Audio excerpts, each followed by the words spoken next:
Shikues të nderuar të Alpo Televizion, ju përshëndes, ju ftoj të ndiqni edicionin informativ të lajmeve.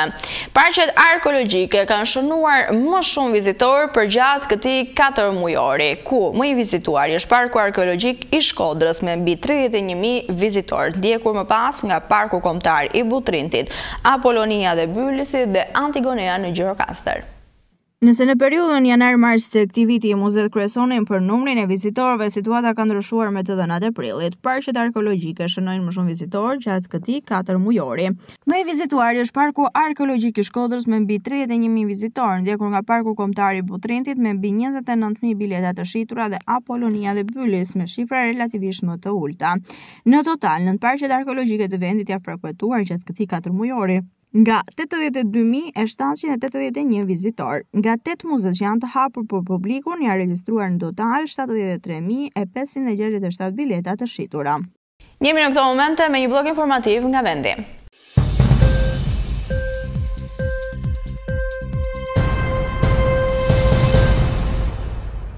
Në Shqipëri, paga mesatare mujore bruto për vitin 2024 sipas Instat arriti në 77.500 lekë në muaj ose rreth 770 euro. Në krahasim me një vit më parë, paga u rrit me 9.8% në vlerë nominale, ndërsa rritja reale indeksuar me inflacionin ishte 7.6%. Në krahasim me vitin 2014, viti më i hershëm që ka informacion Instat, kur ishte 40.500 lekë, paga në vlerë nominale është rritur me 70%, ndërsa indeksuar me inflacionin rritja reduktohet me 42.4%. Ritmet e rritjes së pagave ka qenë më të forta 2 vitet e fundit, të ndikuara kryesisht nga pagat e administratës, pas politikës së qeverisë që përdori buxhetin të ndryshuar. Pikërisht rritjen e pagave, kjo sipas të dhënave që Monitor ka përpunuar në institutet statistikore përkatëse. Paga më e lartë mesatare muajore bruto është në Serbi, më pas në Bosnjë-Hercegovinë, në Maltëzi që është 1.083 euro dhe Maqedonia e Veriut që paguan mesatarisht punonësit me më shumë se 1.000 euro në muaj. Konkretisht 62.000 dinar maqedonas ose 1.020 euro në muaj.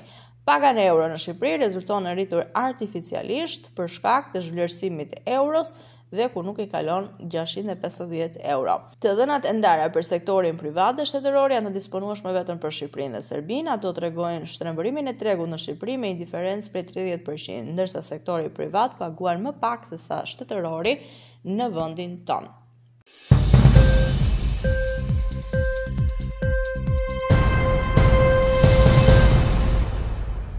Kursi i këmbimit ka dhënë një seri efektesh zinxhiri në ekonominë e vendit, që nga rënja e eksportave, falimentet e prodhuesve dhe rritja e importeve në sasi. Në 2024 u importuan 6.2 milion tonë mallra me rritje rreth 14% në krahasim me vitin 2023.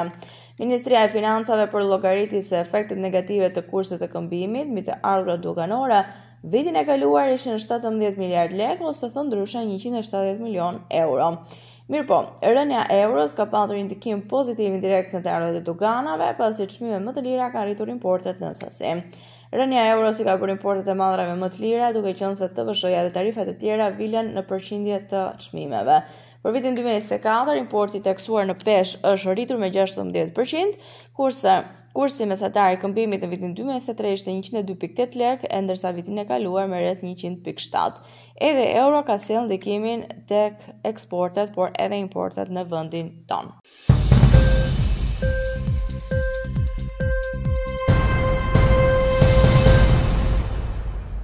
Këshilli Mbikëqyrës i Bankës së Shqipërisë ka ndërmarrë disa masa lidhur me kreditimin në tregun e pasurive të paluajshme, kryesisht për individet. Banka e Shqipërisë do të vendosë një tavan për vlerën e kredisë në raport me vlerën e kolateralit dhe një tavan lidhur me vlerën e këstit ndaj të ardhurave të kredimarrësit. Gjithashtu, edhe një rekomandim lidhur me maturimin e kredisë, kryesisht për individet huamarrës që arrin moshën e pensionit. Më konkretisht, tavani për vlerën e kredisë ndaj kolateralit për kredit në monedën lek do të jetë 85% për shtëpinë e parë dhe 80% për shtëpinë e dytë, ose të dhënë me qera, ndërsa në valutë do të jenë përkatësisht 75% dhe 70% për të shmangur rrezikun e kursit të këmbimit.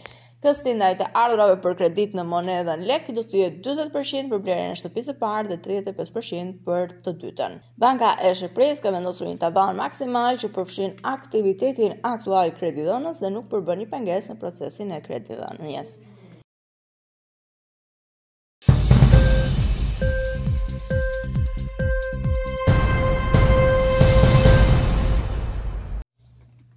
Kryeministri pakistanez Shehbaz Sharif është zotuar se do t'i përgjigjet sulmeve të Indis në Pakistan dhe Kashmirin administruar nga Pakistani, të cilët u kryen orët e para të së mërkurës.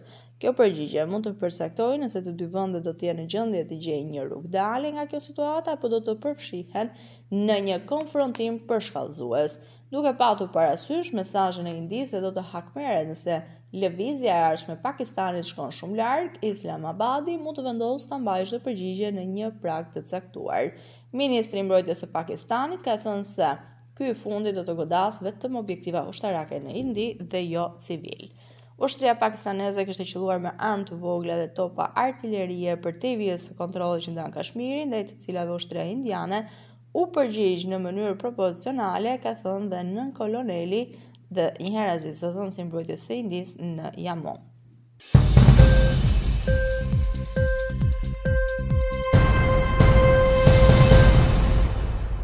Presidenti i SBA-s Donald Trump e quajti turp për rritjen e tensioneve midis Indisë dhe Pakistanit, është për të ardhur keq, ka thënë ai, sapo dëgjuam për këtë ndërsa kalonin nëpër dyert e Ovalit. Mendoi se njerëzit e dinin se diçka do të ndodhte bazuar pak nga e kaluara. Ai tha se ata kanë luftuar për një kohë të gjatë, shpresoi vetëm të përfundojë sa më shpejt. Komentet e presidentit erdhën gjatë ceremonisë së bitimit të Steve Witkoff, i dërguari special i SBA-s në lindjen e mesme.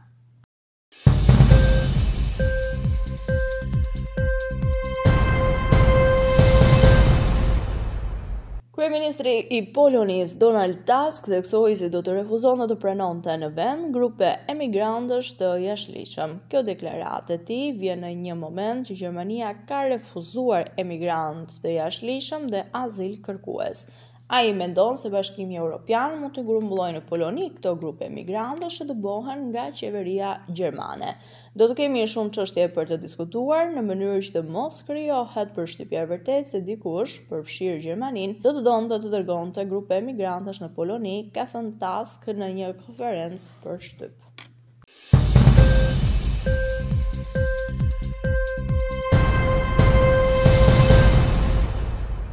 Ishte gjithçka e përgatitur për të edicioni informativ lajmesh, unë ju falenderoj për vëmendjen tuaj, bashkë mirupafshim.